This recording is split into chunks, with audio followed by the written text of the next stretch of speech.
Hi there, my name is Tom Bell and welcome to my 5 Minute Friday video cast on the 26th of September. Some of you will know that my family and I were involved in a lengthy battle to obtain justice in respect of my sister Alison. Alison took her own life in 1991, and it only emerged almost a decade later that prior to her taking her own life, she had been groomed and abused while she was in the care of an NHS mental health hospital. She was taken advantage of by, she was 21 at the time, and she was taken advantage of and groomed by a 35-year-old trainee male nurse called Robert Scott Buccleuch. His name is in the public domain, so not to worry there. What happened was that as a result of his attentions, Alison had a crisis, what's called a crisis pregnancy, and an abortion. And these things were kept from her medical records, essentially expunged from them. I think that's the right word, isn't it? And his wrongdoing was hidden. He suffered no consequences after doing what he did, even though people in the hospital, including the consultant psychiatrist treating Alison, Dr. Singh, even though they knew what was going on. Dr. Singh had even was one of the signatories on the form authorising the abortion. So there's no way of him saying that he didn't know what was going on. You may know that our battle with the Crown Prosecution Service ended a few years ago. Since then, we have been fighting with the help of a very good legal firm in London called Kingsley Napley. Superb bunch, I have to say. We've been fighting to get a private prosecution past the doors of the CPS. Now, the problem with that is that the CPS have the ultimate say on that private prosecution. So we've taken it as absolutely far as we can. And in May this year, at the end of May this year, we were told by the CPS that once again, although they acknowledged the crimes had occurred, that's important. Okay, so they acknowledged that the crimes had occurred, that Robert Scott Buccleuch committed illegal sex acts on hospital premises, which was against both policy and law. They don't think it would be in the public interest to prosecute him. Now, just get your head on that for a second. They don't think it would be in the public interest to prosecute him. And so we found out at the end of May this year that essentially the very last door to any kind of justice has been closed to us.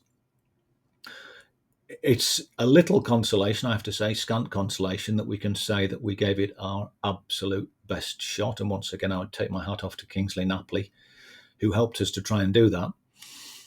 I think what's been fascinating, sometimes infuriating for me to watch over the last few years, I'm going to have a look at some of them in a second, is to see what things people have been prosecuted for, what cases have been going through court, which kind of make a bit of a mockery of saying that a case in which a public employee abused a position of trust and had sex with a vulnerable mental health patient on hospital premises is not in the public interest. Still can't get my head around that, to be honest.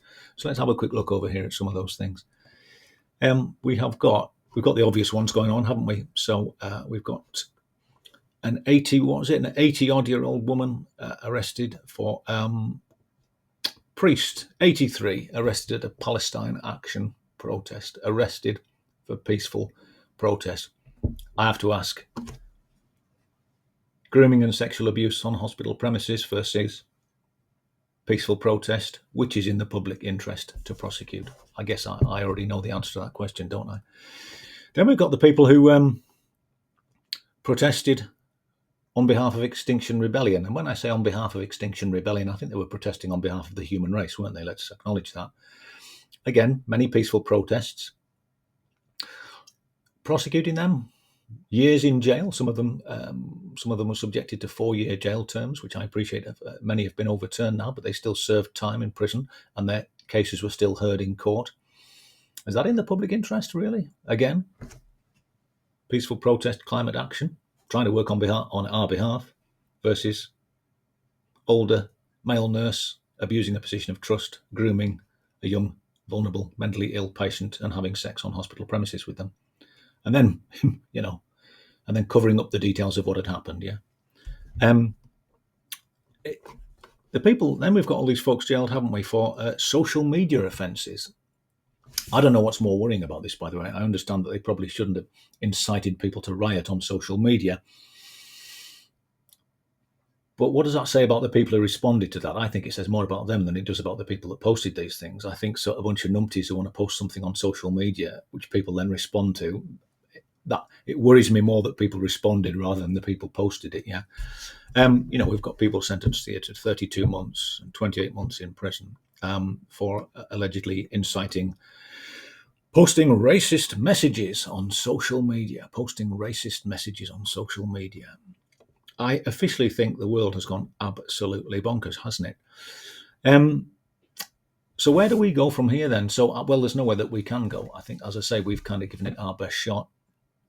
I have to say, by the way, as well, I have no desire to see any harm come to Robert Scott Bucklew. He knows what he did.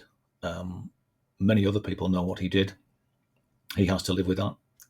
We've reached out to him on a number of occasions to try and have a conversation in the absence of justice, but he's refused to respond to those offers. I've exceeded my 5 minutes. Hope I haven't depressed you too much. As ever, try and have a good weekend. Try and stay safe. Try and stay solvent if you can. Do try and stay sane. Ciao.